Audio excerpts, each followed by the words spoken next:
Hi everyone. We've got a short lecture here on organizational systems theory. So when we left off, organizational economics was sort of, developed in fits and starts in the 60s and 70s, and even a little bit into the 80s.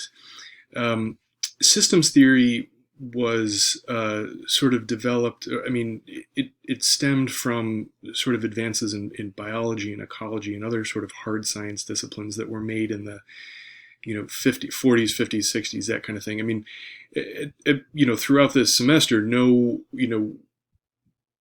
of this work, people weren't aware that they were doing work, this kind of work. So the organizational economists, for example, weren't necessarily aware that later on their work was going to be collected into this body of work that we call organizational economics. Same thing about the classical organization theorists. They weren't aware that what they were doing was classical organization. It was really later on that these sort of labels were imposed on sort of these collected bodies of works. Um, so in the 50s and 60s, there were tremendous advances in biology and ecology, sort of cellular biology, that kind of thing, and people started to understand how um, you know tissue, like human tissue or animal tissue or something like that, is really made up of a group of cells, and there's sort of these divisions within a cell that are doing different kinds of things, and then a group of cells makes up a specific group of tissues or something like that, and these tissues perform specific functions. I mean, if you consider just sort of the human body in general, right? We've got sort of a system that transports air into the lungs, there are sort of all these different systems that help oxygen get to individual cells, right? There's another system that sort of pumps blood throughout the body. There's systems of muscles that move our arms and legs, and chests and back, and all these different kinds of things. There's systems that help us hear the environment and see and speak, and so on. All these different kinds of things. And because these were sort of hard science disciplines, and their conclusions were sort of seen as uncontestable, so to speak, they were seen as sort of truth. These things were sort of increasingly applied to sort of social science questions in an attempt to reduce um,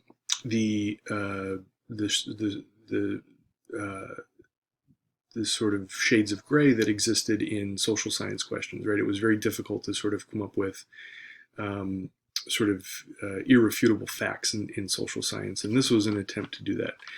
There was sort of similar attempts to do that with questions about math,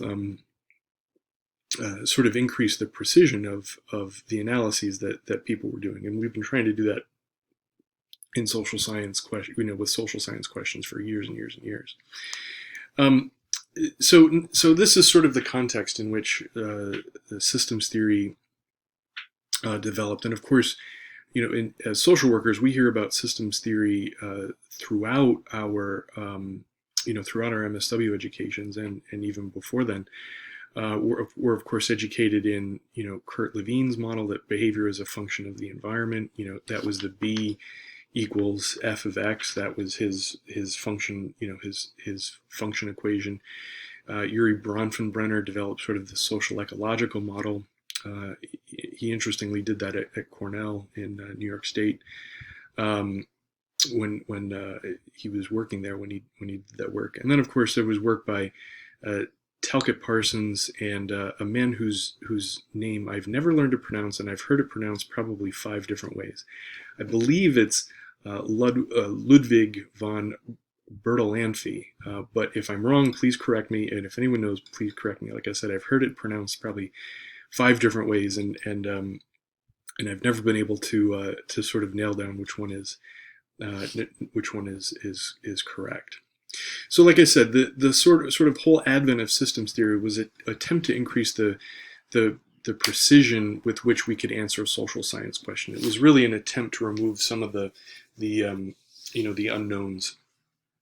This is sort of parallels the attempt to sort of mathematize, if that's a word, the social science questions and things like that. And systems theory really filled a void that was needed to explain sort of both internal and external processes. Of course, the biopsychosocial model that social workers rely on pretty heavily to think about client questions and things like that is essentially a derivative of the system theory, the system, of systems theory, I should say, or this body of work that we've sort of retroactively called systems theory. And really what that's needed, what that does is that provides an explanation of behavior that takes into account a person's physical body and what happens sort of with their biology, what happens with their mind and cognitive processes, and then of course what happens with the environment. So we tend to take this three-pronged approach to explaining behavior: the bio, the psycho, and the social. I'm counting off on my fingers here off camera. I realize you can't see that. And something similar to that was needed to explain organizational behavior as well. And that, like I said, is really where systems theory came into play. So systems theory is really just sort of a general analytical framework for thinking about an organization. We of course have to, if we sort of think about, in classical organization theory, we were looking sort of internal to organizations and how they were run. Neoclassical brought us to thinking about sort of the human dimension of organizations, organizational economics, and going back to sort of neoclassical theory, the non-rational dimension of humans. Organizational economics sort of turned its attention outward towards markets, and thinking about how organizations can respond to external kinds of stimuli. And systems theory really sort of brought that all together. It said, no, wait a minute, organizational behavior is a function not only of what's going on with people inside of the organization and how they interact with each other and their supervisors and their subordinates. It's also a function of how all of these systems interact, or how all of these things interact with these external or environmental forces. So it could be markets, could be suppliers, could be buyers, right? Could be competitors, could be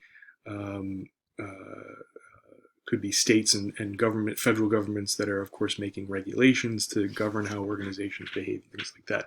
So systems theory sort of subsumed all of the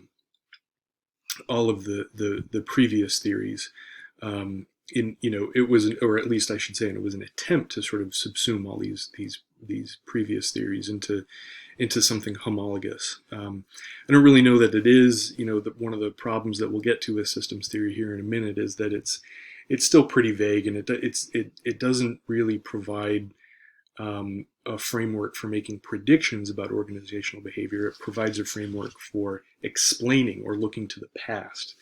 And like I said, it doesn't necessarily help us make predictions, which is really what we need theory to do. So a system is nothing more than a group of interrelated parts. A system in general is thought of as sort of an interrelated and orderly functioning whole. And a system usually has interdependence and interconnections. So different parts of a system are connected. Different parts of the system are connected. Let me just repeat that. And then, of course, there are subsystems, and those subsystems are part of what's connected. And those subsystems are, of course, going to have connections to each other, and then to out to the environment with other systems and sources of stimuli. Most human service organizations are regarded as open systems in sort of the nomenclature. Most everything, I'm thinking, has to really be considered an open system these days. A factory, for example, is sort of the classic example of an open system. A factory takes in raw materials. Could literally be anything. Suppose that it's suppose a factory makes I don't know, lumber, right? I'm just trying to think of something. So their raw material would be big logs, large logs, right? And they would sort of come in one side of the building. Something would be done to them. That's called the throughput, as we'll see here in a second. And then there's an output, and that, of course, would be the finished, boards and lumber, that kind of thing. In some of these lectures, I seem to have made a number of references to pizza, but a pizza shop is sort of an open system as well, right? So a pizza shop, to the extent that it's like a factory, so to speak, takes in raw material, which would be flour and I suppose yeast and water and salt and olive oil, whatever else goes into dough. Other parts of raw material are cheese and sauce and pepperoni, or anchovies, pineapple, whatever, sausage, mushrooms, whatever it is you want on your pizza. And then of course a finished product sort of goes out the other side, and that's a finished pizza. And the different sort of language, the systems theory languages, sort of input and output, things like that. There's other sort of nomenclature, vocabulary. Let me just put myself up here real quick. Other sort of nomenclature, vocabulary in systems theory. So there's an importation of energy. So energy is part of that. Part of that input, or is part of what's needed as input. There's throughput, which is the process of turning input into output. So throughput is essentially, whatever it is that factory does, right? Which would be to saw big logs into lumber, or the process of making a pizza. Throughput typically consists of a series of cycles of events, right? So if that factory that's making lumber, right, that log probably has to be sawed into a couple of different sizes of things, to get to, or sawed down into sort of increasingly small boards, so that it gets to whatever the goal is, whatever the end product is. Making a pizza, of course, is a it's really easy to sort of think about a series of cycles of events. First, you've got to make the dough, then you've got to press out the dough into the sort of shape of the pizza. So right, that's an event. You've got to put sauce on it, that's an event. You've got to put cheese on it, that's an event. The topping, then you've got to bake it, and then you've got to cut it up and put it in a box and either deliver it or give it to the customer. Those are all sort of series of cycles of events. And by the way, this is sort of where systems theory intersects nicely with organizational economics, because the organizational economics folks would say that the organization's goal is to make each of those events as efficient and short in duration as possible to kind of maximize profit. So these things sort of fit together when you start to think about them. But a couple of other vocabulary words in systems theory. One is negative entropy. Entropy itself is chaos, and if you've got any physicists in your life, they'll tell you that the universe moves towards entropy. The systems theorists would say that organizations move, and people in general move, towards negative entropy. So they are attempting to make sense of all this chaos. So it's a process of sort of responding to the disorderliness in one's environment and responding predictably to it. One of the best examples I can think of negative entropy is an emergency room. People go to the emergency room typically, although not always, but typically because something really serious has happened. There's been a terrible accident. There's some kind of really catastrophic health event. And the emergency room can't predict what's going to happen ahead of time, unless they have sort of a crystal ball that they can look into, right? But they can't see what's coming, and so they have to respond to each of those emergencies in sort of this orderly, systematic way in order to deliver care. So that's just sort of an example of sort of this idea of negative entropy. And then the other two terms that I've listed on here are equifinality and homeostasis. Equifinality is many different ways to get to the same result, and homeostasis is just sort of a working equilibrium among different parts of the system. One of the things that people sometimes confuse homeostasis with is sort of um, uh, like a shutdown system, but homeostasis exists when the system is doing what it is it needs to be doing. So the human body exists in homeostasis when it's sort of working like it should be. It's not in, there's no disorder or disruption, disease associated with it. So it has to be, the system has to be active and sort of working towards its goals, doing what it is it's doing. Ooh, sorry about that. Hot corners on a Mac here. That happens sometimes. Why can't I move myself down here? There we go. So systems theory was very much influenced by Darwin. Darwin, of course, had even by the time the classical organization theorists were working, Darwin was deceased, but his ideas were gaining traction, especially because in the 40s and 50s, because of the advances in biology and ecology and sort of the study of human life.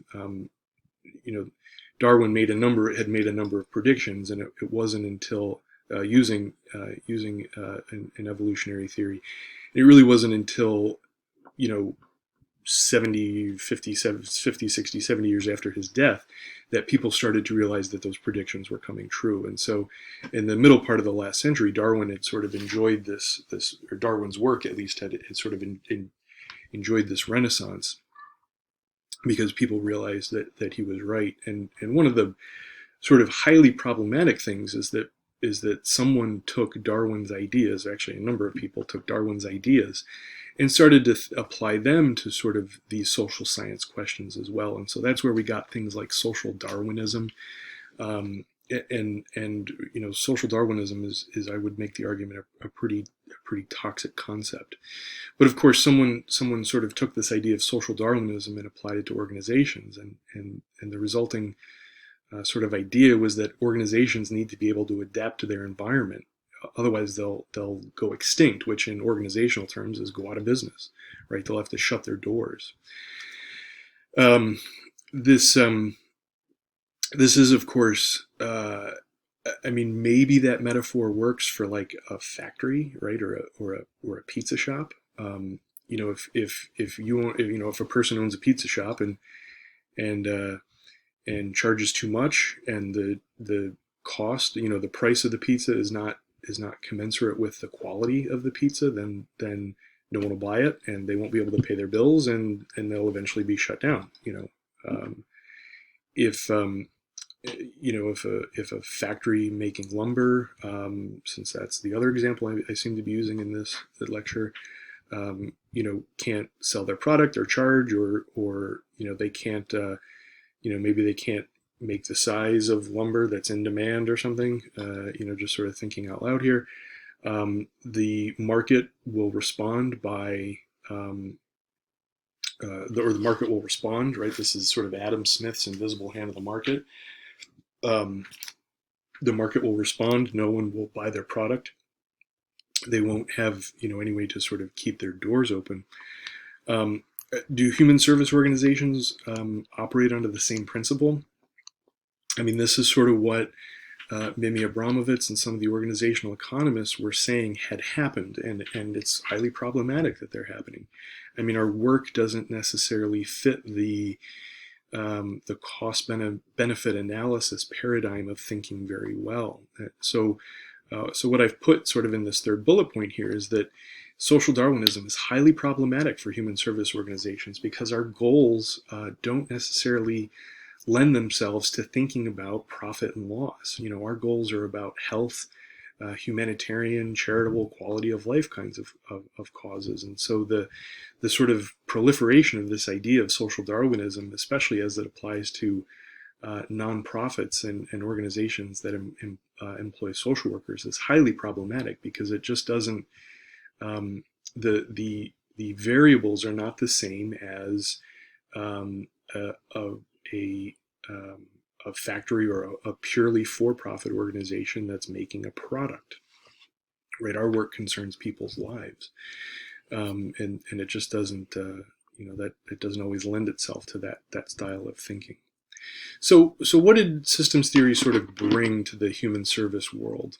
Well, it brought this idea that organizations are indeed part of their environment.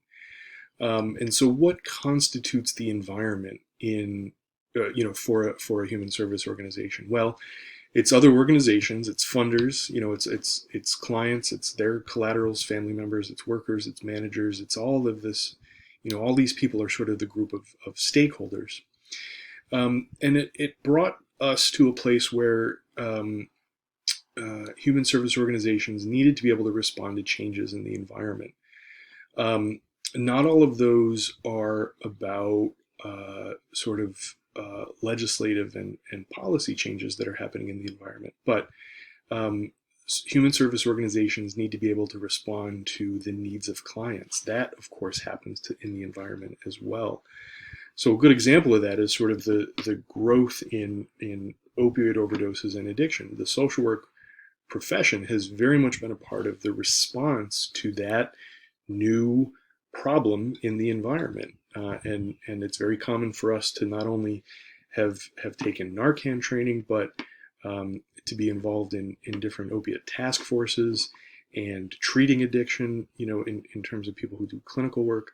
And so that was, the sort of opiate crisis was a change in the environment. It was a new sort of social problem that arose, and human service organizations and social workers had to be part of the response to that new